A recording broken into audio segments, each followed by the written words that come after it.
So in this video, we're going to continue our examples of looking at different for loops and how you can do things with them. We're still going to be looping through a group of objects, but the big difference here is that we're not just looping through a group of objects to do one thing. We're now including it inside of the onStep function. OnStep, we've already seen before. We can make some sort of animations, but now doing those animations to groups of things that kind of all interact together and stuff like that, you can make some pretty cool stuff.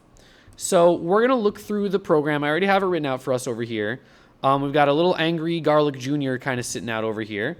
And when I run this program, or I, let it restart, what's going to end up happening is using loops, we're going to create a like a death zone around Garlic Jr. where these hexagons keep getting spawned and then they're spun and their radius increases on every step and they just keep spawning and increasing and rotating and you get this kind of mesmerizing death zone situation going on over here. So now let me pause it just so that there's no kind of buffering issues with the video.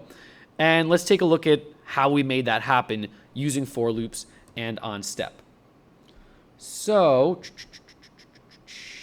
alrighty. At the start over here, we start by creating a blank group called shapes. We set the shape color. Ooh, maybe I should start. I had it starting out as purple. I guess I can have it started as red. We're oscillating between red and orange, as you saw before. And then we also set a shapes.counter equal to 0. Counters are a big deal. I don't actually recall back on my onStep videos if I used them. I must have because they're so valuable. And if I hadn't, well, here's an example where you get to see it. And if I had, well, here's another example of it. So we create our shapes variable. That's the only variable we're going to be using here. It's an empty group right now. It has a color that is red, custom property, and it has another custom property called counter starting out at 0.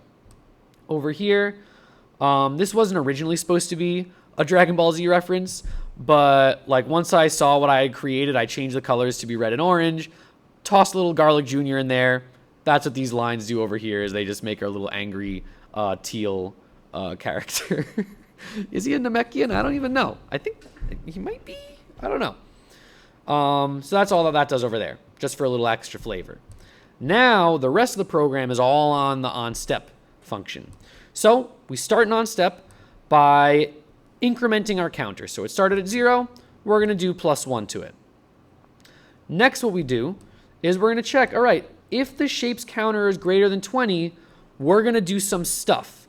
And what we're actually going to do, really what we're doing is if it's been enough time, we will then first of all set it back to 0 right after it's been 20. So we've gone through the onStep loop 20 times. We start by reset to 0, reset counter, and then we will change the color. This is very similar to the previous video with the switching back and forth between drawing or coloring mode. Here we're just saying if I was orange, I'm going to be red. Otherwise, I'll switch back to orange, meaning since I'm only going between orange and red, I'm checking if I'm orange, I'll switch to red. This else is really only if it's red, well, then I'll switch over to orange. So here we have it where the color for my shape is oscillating every 20 times that onStep is called, or maybe every 20 frames. Okay. And what else do I do? Then what I also do is if it's been enough time, not only do I change the color, but I also spawn a new polygon. I was starting with stars, and then there's an example in CMU that's too close to this where it's stars. So I just said let's make a hexagon. So over here, I create a new hexagon, and I add it to my shapes group. I add it to my shapes group up over here. And that's what I'm doing. So I'm checking if it's been enough time, changing the color, creating a new regular polygon, a new hexagon. Then, within the onStep, right? This is why computers, once you start getting to loops, This is why you're like, whoa, computers actually go so fast, right? That's the power of computers. It's not that they're smart, it's that they're super fast. So on every frame, I'm adding 1 to my counter, checking if I've been through 20 frames, using my counter to check if it's been, 20 times, and then changing the color, spawning a new object. But then also, I have a for loop, and this entire for loop is going to run every single time we go through a single frame, which by default, I believe, is 60 frames per second.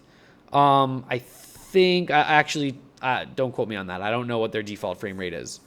But yeah, so like multiple times per second, I'm going to go through all of the shapes in my program. And so what I'll do is for every shape in shapes, right? This is another looping through a group. I'm going to increase the radius of that shape by 3, and I'm also going to spin it a little bit.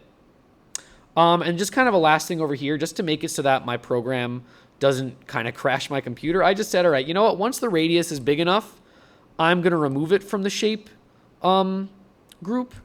Shapes.remove that shape that we're currently at, right? Because in the for loop, again, we have a shape variable that is going to be changing as I move through every single shape in the group. Each shape I'm increasing the radius a little bit, rotating it a little bit, and then I'm also checking, hey, if this shape is big enough, let's delete it. Let's take it out of the group so that way I can stop worrying about it and doing these things to it once it's big enough that it's kind of off screen anyways. And that's kind of how it works. And you just have to remember that every 20 times the onStep method gets called, I add a new polygon to the shapes group, and then in every single frame, no matter what, right? This is not inside of that if statement. It's its own for loop on the same indentation level of it. So it's just doing this every frame. I'm going to, for every single shape that we've added to the shapes group, I'm going to increase the radius and rotate it a little bit.